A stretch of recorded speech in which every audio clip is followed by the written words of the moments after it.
this, I imagine, I didn't know exactly what we would be doing, mainly because we were having the open sessions yesterday, and I didn't know what was going to come out of those. So this is going to include comments by the audience in terms of some training approaches that seem to work to help increase the understanding of our users.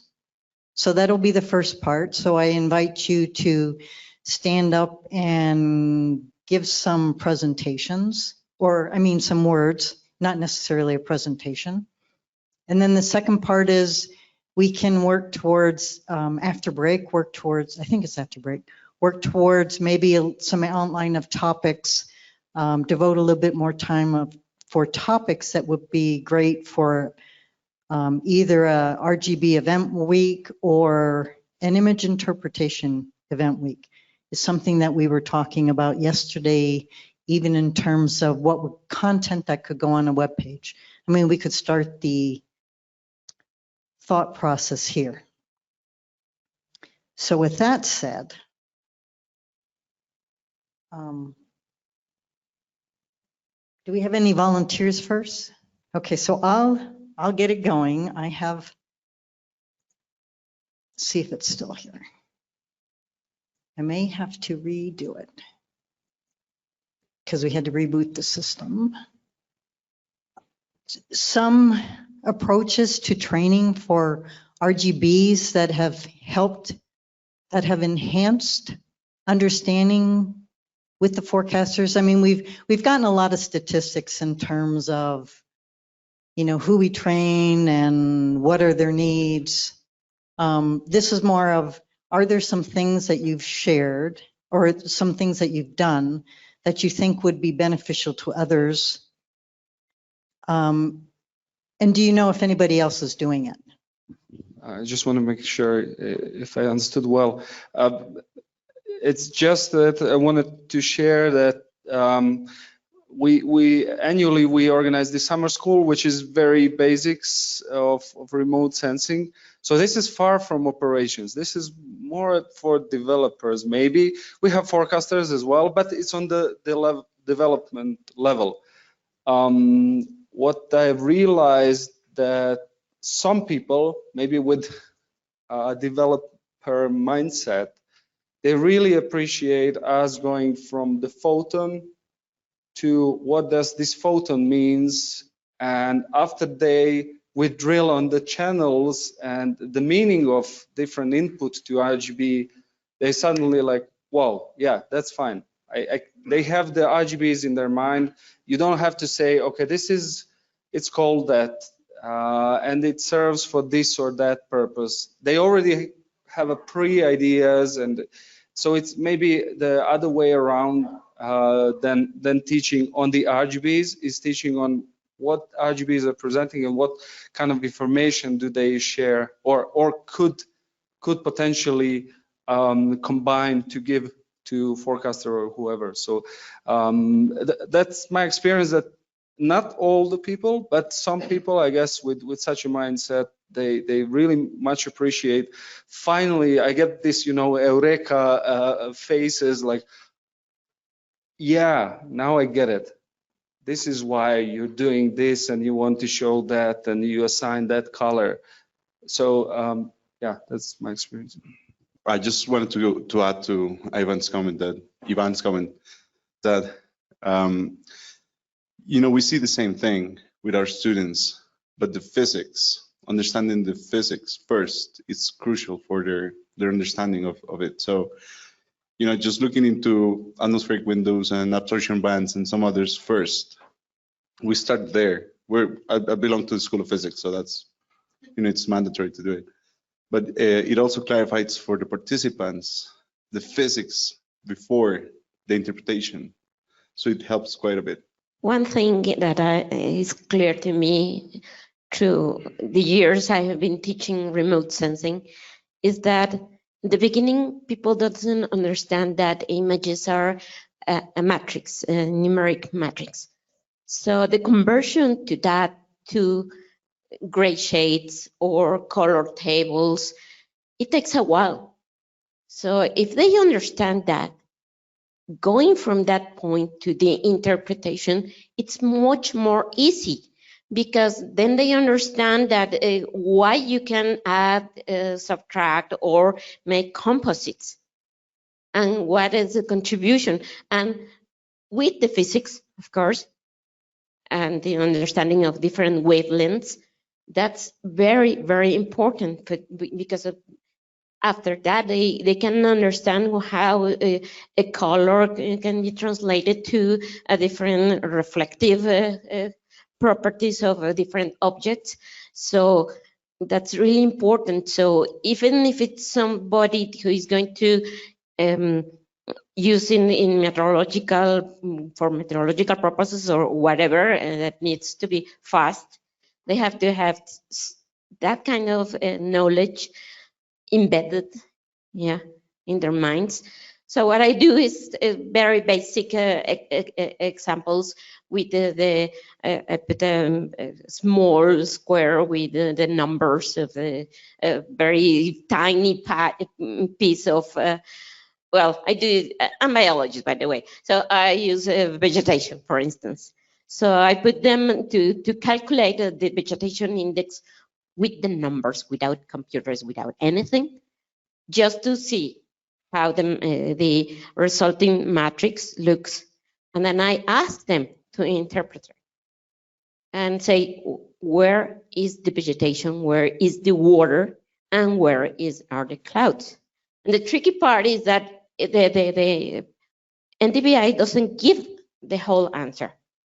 You have to go through the visible and infrared channels to see if it's cloud or if it's water, for instance.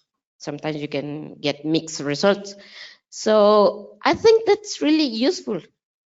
And from that point, you can teach many, many other things. So the message is, you need to start in the beginning with the physics and with the knowledge that there are numbers behind that. Yeah, I think you have an excellent point. And I think that's something that we kind of discussed yesterday in the group session that was on training, where we talked about starting at a base level and starting with understanding, okay, well, what are the individual channels? What is the actual information that we're actually working with to then build these RGBs? And so, yeah, I think when you start at that base level, that once you have that base established, then you're able to grow further. That's something that I kind of wanted to have an add-on with what we did with doing recently with the Storm Prediction Center, where after surveying our forecasters, we understood that their knowledge of individual bands and how to use them was very high. They were great users. They understood what those bands were physically telling them and how to leverage that data. But that jump to the RGBs, they just hadn't made yet. And so from that point there, one of the things that we did was when developing training tools, we're very insistent, and also when putting things into then operations for them to evaluate different RGBs, was to have the individual bands that contribute to the RGBs paired along with them in displays and in training, so that they could then understand, okay, well, I know the individual bands and I understand the individual contributions. How do they all work together? And so that then creates that result then at the end. And I think from our preliminary results that we have from some other surveys, that seemed to work out pretty well for them. It's an approach we're going to try to hopefully implement a little bit more coming forward. But if there's other approaches or other kind of things out there, I would love to hear how to kind of then cultivate that amongst forecaster groups and others. Can I make a comment? Go ahead, Bodo, and I'm going to quick show this example. Can I quick show this? Yeah, please, I'm happy to wait. Okay, so this is when we get into the more complex RGBs. We start out with some of the image interpretation and even show some of the spectra from the AIRS instrument, some older spectra I have, that shows different components, like what does a clear sky scene look like? What does a cloud look like? What does ash look like? And, you know, and then put together some simple RGBs, and then we get into some more complex one. And this follows on in terms of, whoops, there we go. Whoops, it's going backwards. Hold on a minute. I guess okay there. So, and this is I just left this here. This is some older animation software that was put together by Tom Whitaker, who used to be at Sims, now he's retired. Although, and what this shows is the ash RGB, and in this case, we're not really seeing much pink. And this was for an eruption in Guatemala. And this will show each of the individual components as they would be right before they go into the RGB. So even though you might, and I'm not, this is one question I don't really know about AWIPS. Does it throw up a difference image that has a very broad range? And I found that this helps also give perspective of what goes dark to white, black to white, for the range that's given. And so this is helpful in terms of that. And then you can throw up an RGB recipe and look at some of the things. This is the 12 minus 10 micrometer brightness temperature difference. If I want to map to see where things are, I can throw that on and then take it off to look at the imagery a little better. And as I said, I can look at the individual components. And the blue in this case is that 10.3 micrometer 1, and it's essentially a brightness temperature from minus 30 to plus 30 C.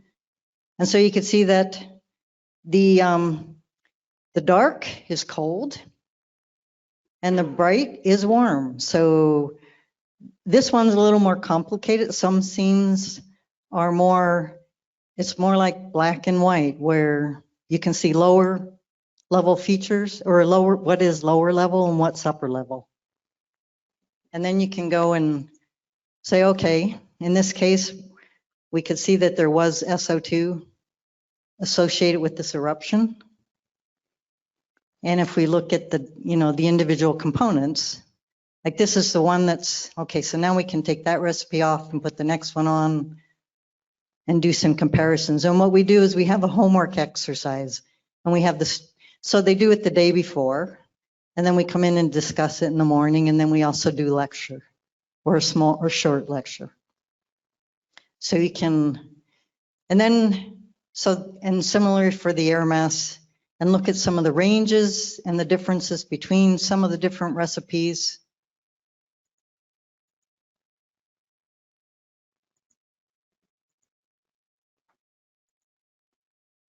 And also this is the day cloud phase distinction thrown in with the nighttime microphysics. So how does that look through the region? And we found that, this is when you show students like, okay, sometimes this is how it looks, they get a better interpretation of what it is. Okay, so go ahead then, Bodo. Yeah, well, your demonstration has just thrown up an additional point that I'd like to add. I think it's a really great way, dividing it up, being able to look at the full animation and then looking at individual beams. But one recommendation might be, one thing we found very popular here is, instead of doing the red, green, and blue in grayscale, why not render the red in red, saturations of red, the green in saturations of green, and the blue in saturations of blue?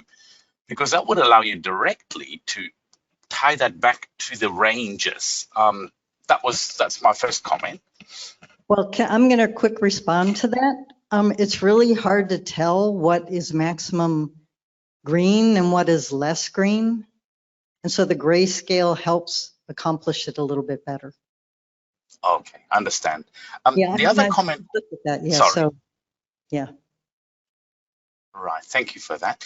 The other comment was just going back on teaching, and just 3 points that I'd like to put forward just from my perspective. First of all, within our graduate diploma of meteorology course that I teach in, we have a subject that I teach in the beginning with a colleague, which is the radiation and basic satellite meteorology.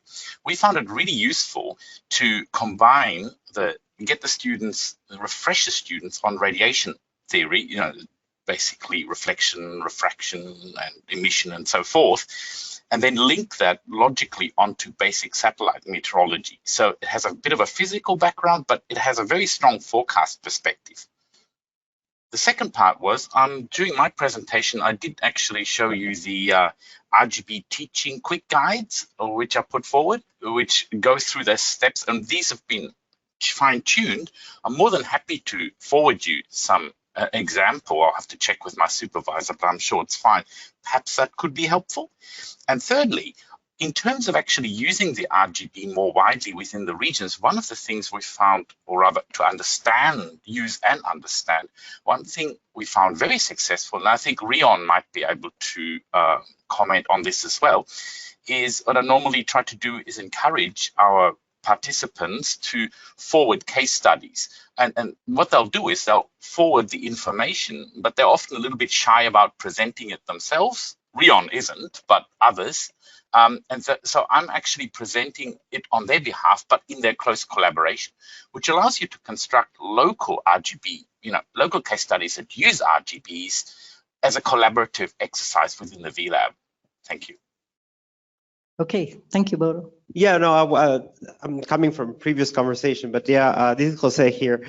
Yeah, I was just want to reinstate that. Yeah, it's very important for at least for me, and I know a lot of people do that, to bring the physics beforehand. And the audience that we have is very diverse for the most part. At least the main training that we do is for weather forecasters, but we also get like weather enthusiasts, and some people are even developers, but mostly it's forecasters. So it's always hard to find the balance of the degree of science and complex stuff we want to put in, but we always do a little bit of radiation theory.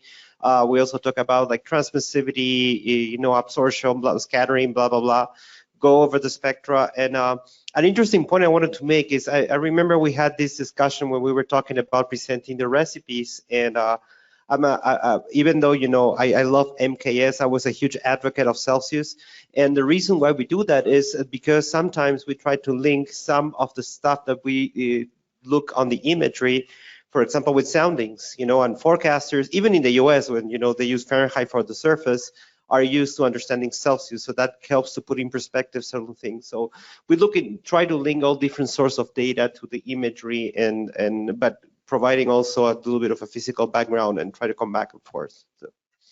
Thank you. This is what you said about the course content. I completely agree. This is a perfect situation, but usually we don't have time. And usually the problem is that we train forecasters. They have, let's say, maximum 2 days. And the subject that should be covered are not only RGB. So it is not easy to provide them all of this required information at the one course. So I would like to share my experience with using RGB tool software, which is a very easy one, and then just shows the values of components for selected RGB that a little bit helps forecasters to understand what are the values of the reflectance or the brightness temperature difference or temperature itself. If they know the components, they can much easier understand what's going on with this color. What does it mean?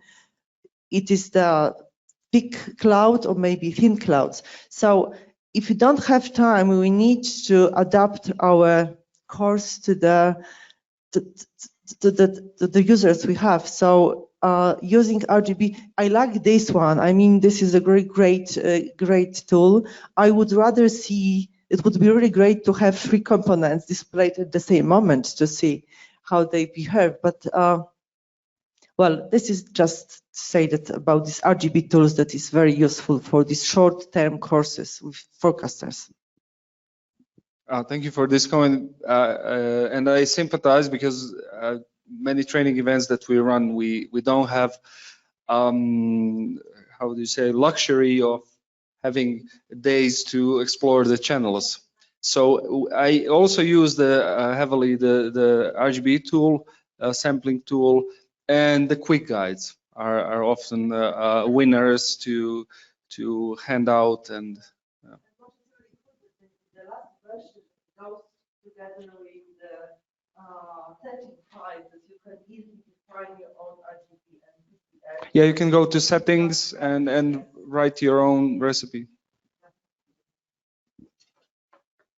Yeah, I also agree very much. It's very hard to convey, to teach RGBs, and especially RGBs, because other stuff is a little bit simpler, but RGB has a lot of dimensions in understanding how the colors come together. So it's very hard, especially with forecasters, and sometimes, I mean, they cannot attend to the entire training because they have to do shifts and stuff, right?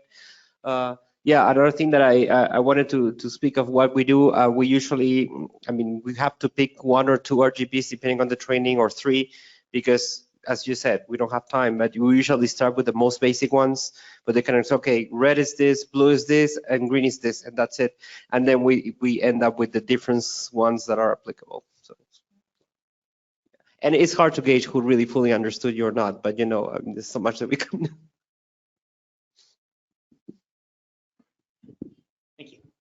Yeah, I'll just add really quickly, along with understanding the physical components, one of the things that we've been trying to do a little bit with forecasters is understanding how to actually take the signals that they're observing and put them into the physical attributes that they're observing from each band. So it's great to have, okay, these are the values that are being represented here, but what are these values actually telling us? So a lot of the times, like when giving like the forecasters, like I have like kind of these pared down recipes that I'll give the forecasters. I don't even give them like the ranges.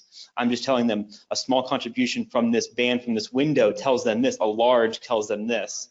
And so I actually have, and then examples building upon that, then say, okay, well, we're looking at a low level cloud that is very dense and is warm. And so this tells you the characteristics. So yeah, we're breaking this down into breaking it. Large, small, large.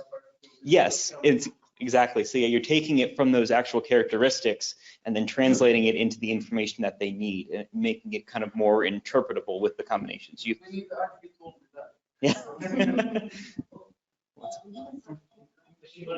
Yeah. So I've seen Danny Rosenfeld teach this, and this was teaching the day microphysics RGB, and he had a group of forecasters, and he shows them the image and explains nothing. Because he's got a group of people who understand atmospheres, and then says, diagnose this image and tell me what the colors mean. And really instruct as a starting point. And what he's doing is he's trying to get the participants to bring into the room what they know already. So he's kind of activating their prior knowledge, which is a good training approach.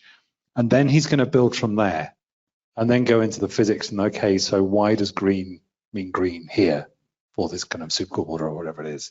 And I think that's quite a nice step. With some communities, Ivan mentioned the remote sensing summer school. I think in that community, it's entirely right to start with the physics and go this way. That's what that course is for. But I think in a more operational environment, almost to start with the weather and then travel towards the meaning. And the other one is to check with the people who understand it. I'm a big fan of getting people to create artifacts. If you like do something, annotate something, show me that you've learned it, and then afterwards post case. I mean, case studies are great, of course, for posting great case studies to really get that integration into the work. And sometimes to do that as a formal step, you don't get your certificate until you've done that, can really help. I see Vesa has a comment. Do you want to unmute Vesa? I don't know. We're attempting to unmute you just in case. Oh, he says he can't talk. So I'll just read his comment. Let's see. Oh, there was a comment from Bodo as well. Great idea using the local case studies and making an RGB quick guides locally. And oh, that was earlier, sorry. Laminated 2-page RGB quick guides are handy to have on the forecaster bench for reference on shift as required, or for a forecaster who is rusty on matters of RGB composites. Vesa says, the fact is that any interpretation of RGB products having differences of channels and reversed inverted scales will remain complex for a standard user to learn. And remember, we will always have a guaranteed training topic in teaching. It might have gotten cut off. Teaching RGBs. And teaching RGBs. So you're saying we're guaranteed. Yeah. So we're job security, yes, we're guaranteed. Yeah.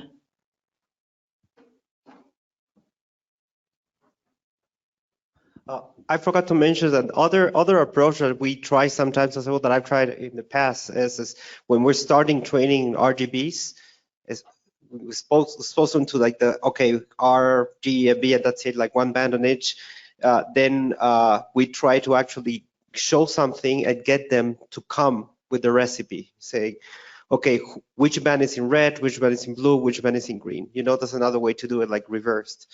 And then if we get the time, then we go into something a little bit more complex. And then again, the challenges that we have is that our audiences are not always homogeneous. So for the most part, some of them are going to be like, what are they talking? What is this? This thing is too complicated.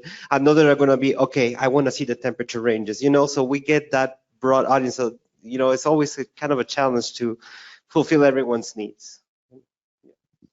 Right. And yes, and I think it was Tuesday, first day. Boda was talking about their regional focus group sessions. And in regions 3 and 4 here, we've been doing regional focus group sessions for 18 years. And so we have a structure to that. I can probably go back to here. I'm gonna close that for now. And so we have a workshop, we introduce content, and then we have monthly sessions. And Jose's the primary lead, and he has a set of products he goes through after break. Or a little bit after break, after our session after that, he'll be giving a demonstration of some of the topics and the ways that we weave in looking at RGBs, and especially for significant events that have occurred recently or within the past month. And as we all know, RGBs don't stand alone. And how do we use them? So our sessions are recorded.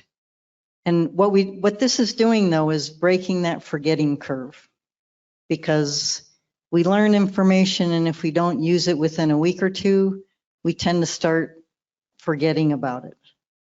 And this helps break that forgetting curve on a regular basis, and hearing and looking at different cases, even from different regions and seasonally over time. It helps build, someone might pick up a feature that was identified, and then they'll go back and try it on their own. So, okay, Emily, you're unmuted if you can talk. Okay, that should work. Ready? Yes, go ahead. Okay, so I really like the idea of breaking down the components, and that was one of the things that we did when we worked with the operations proving ground when we were testing Himawari to prepare for GOES-R. One thing you have to be careful of, though, is that if you don't have the actual RGB components and you do something like show them a single channel or show them a difference, if the gamut is 1, you can one-to-one map to the RGB, even if you make it a color scale that's black to green. If there's a gamma applied, it makes it more difficult. So the dust, if you were to just try and bring up that difference in the green channel and display it for a user and have them compare that to the RGB, because there's a gamma, it's not a one-to-one map. So that's just one thing to be careful of when you're breaking down the RGBs. Okay, thank you for that. Yeah, and in some of the examples I have, I was able to apply a gamma because they're generated outside of AWIPS. Yep. For what I do. Okay, do we have any other comments? I don't see any right now. Yeah, Bodo said, yeah, we've been doing them for 18 years, Bodo. Very, very impressive. Yeah. We're on for a 30-minute break. Yeah. Okay. And we're right on time for a 30-minute or for a break. We can take 30 minutes and come back at it would be 2:35 our time.